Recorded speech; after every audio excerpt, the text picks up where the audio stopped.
Salut les amis, c'est Chris, très heureux de vous retrouver une nouvelle fois en 2026. Naviguer sur Internet est devenu un réflexe, mais sais-tu vraiment ce que ton navigateur fait en arrière-plan entre le tracking permanent, les publicités déguisées et les navigateurs toujours plus lourds? Beaucoup d'alternatives promettent la confidentialité sans toujours la respecter. Aujourd'hui, je te présente Zen Browser, un navigateur discret basé sur Firefox qui ne cherche pas à t'impressionner mais simplement à te laisser naviguer sans être surveillé en permanence.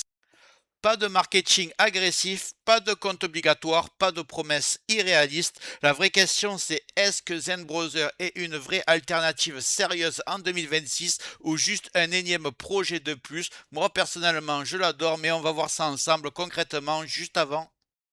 Regarde bien en bas à droite de ton écran, tu vois le carré en couleur, un clic égale s'abonner, ça te prend 2 secondes et ça récompense mon travail, mais bien aussi la cloche sur toute pour ne rater aucune de mes vidéos.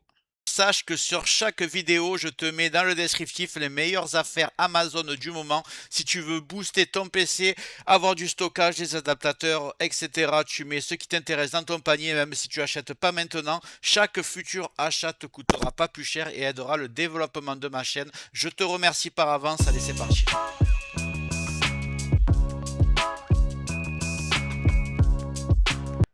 Zen Browser, c'est avant tout un navigateur axé sur l'essentiel. Ici, pas de promesses spectaculaires, pas de slogan marketing et surtout pas de modèle basé sur la collecte de données. Zen Browser est basé sur Firefox, donc sur le moteur Gecko. Ça veut dire une chose importante: un moteur open source indépendant de Google avec une vraie alternative à Chromium. Dès l'installation, le navigateur est sobre, rapide à lancer et surtout déjà bien configuré. Côté confidentialité, pas besoin de passer 1 heure dans les réglages pour désactiver le tracking de base. L'objectif de Zen Browser est simple: te permettre de naviguer sur le web sans être suivi, avec une interface légère et sans fonctionnalités inutiles qui tournent en arrière-plan. Ce n'est pas un navigateur bling bling, c'est un navigateur fonctionnel pensé pour ceux qui veulent reprendre le contrôle sans bidouille compliqué.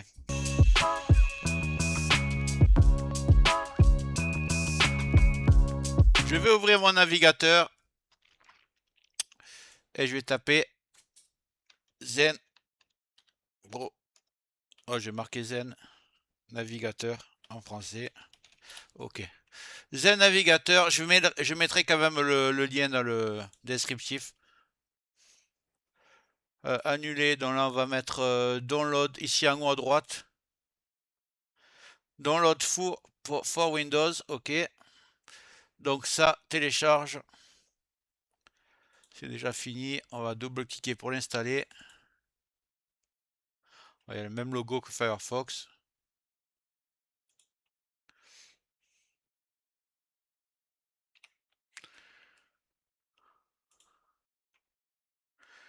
On va mettre oui. Ok, on va mettre next. Standard. Install.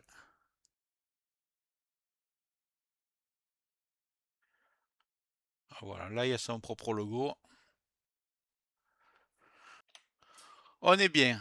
Allez, on va le lancer. Ensemble, on va le découvrir. On va faire ça. On va avancer. Ici, je vais mettre skip. Next. Next. Next. Next. Ok. On est bon.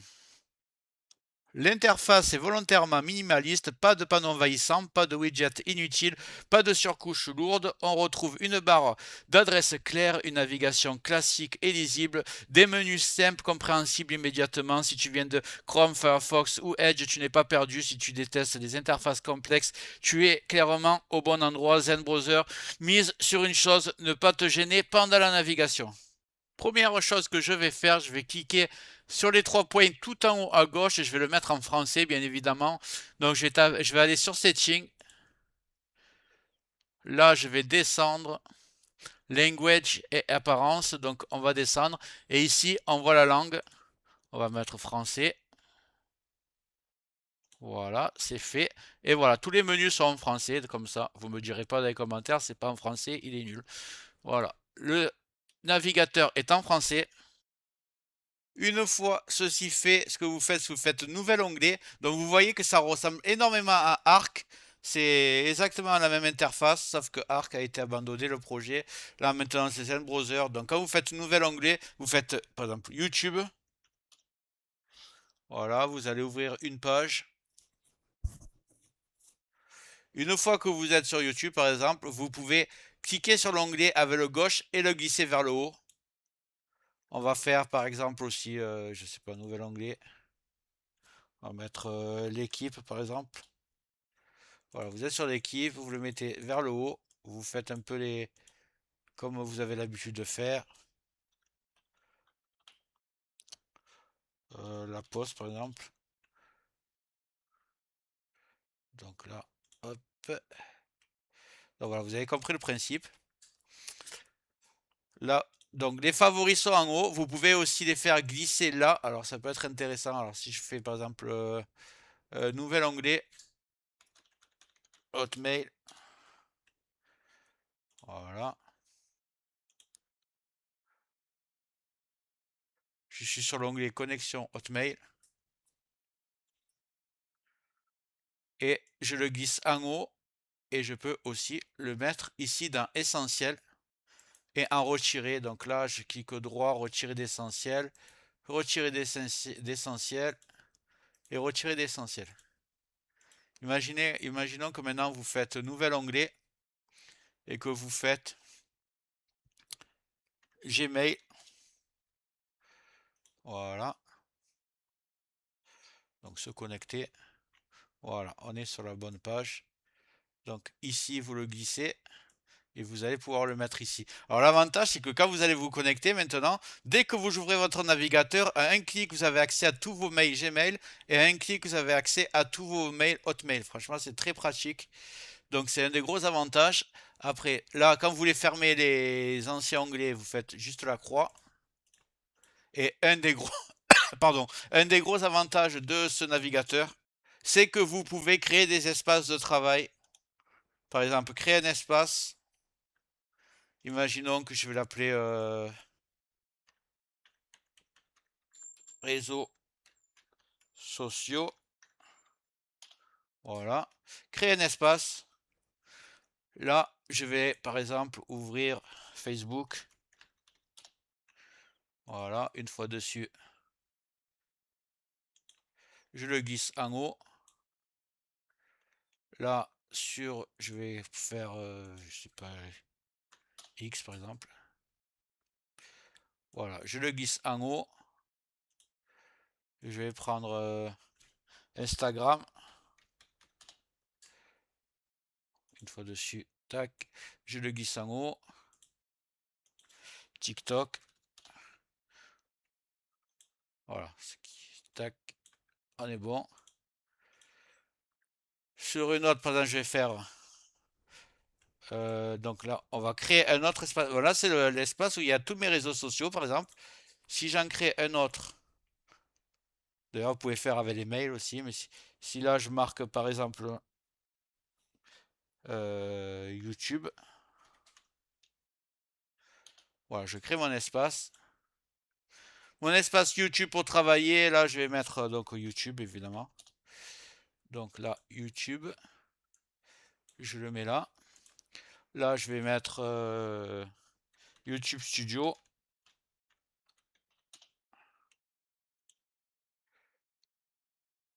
Voilà, je vais le mettre là.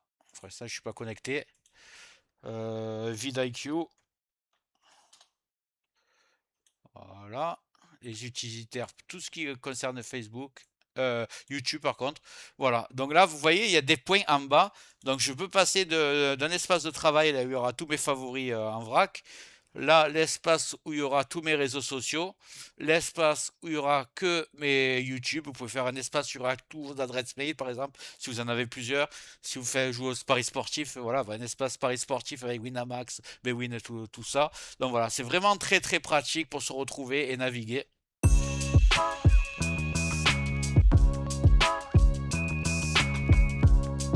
Côté performance, Zen Browser est réactif, le lancement est rapide, la navigation est fluide, même sur des machines modestes, la consommation CPU est contenue, la RAM est raisonnable, l'activité en arrière-plan est limitée, on sent qu'il n'y a pas 15 services cachés qui tournent sans raison. Sur un PC ancien ou peu puissant, la différence se remarque de suite, ce n'est pas le navigateur le plus rapide du monde sur les benchmarks, mais dans l'usage réel, il est stable, fluide et agréable. Par défaut, ZenBrowser limite déjà les trackers classiques utilisés pour la publicité, certains scripts de suivi intersite, les cookies tiers les plus intrusifs, une partie de la collecte passive de données. Résultat, moins de requêtes inutiles, moins de scripts chargés et une navigation plus propre. Il faut savoir qu'il n'y a pas de blocage de pub, donc on va utiliser un utilitaire en plus. Je vais télécharger, comme d'habitude, uBlock Origin. Donc toutes les extensions de Firefox sont compatibles avec Zen. Donc on va faire télécharger uBlock Origin, add à Firefox, autoriser, ajouter, épingler.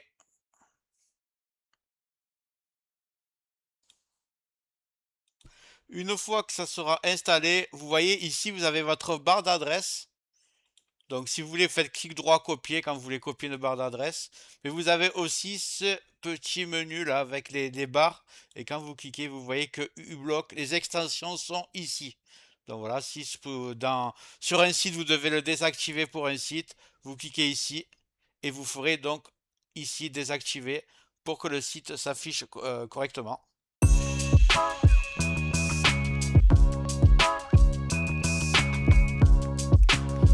Pour conclure, ZenBrowser ne promet pas de révolution, il ne prétend pas te rendre invisible, il ne joue pas sur la peur, il propose simplement une base saine, une navigation sobre, une confidentialité raisonnable et une vraie alternative au navigateur dominant. En 2026, c'est peut-être exactement ce qu'il faut. La bonne question n'est pas est-ce que ZenBrowser est le meilleur navigateur, mais plutôt est-ce que c'est celui qui correspond à ta façon de naviguer. Voilà, j'espère que cette vidéo t'a plu. Si c'est le cas, tu mets un like, tu t'abonnes si ce n'est pas déjà fait, tu mets bien les notifications surtout, tu peux cliquer sur rejoindre pour me soutenir et regarde surtout bien le descriptif de la vidéo, tu auras des super affaires sur Amazon, n'hésite pas à les mettre dans ton panier et je te dis à très bientôt. À plus, ciao.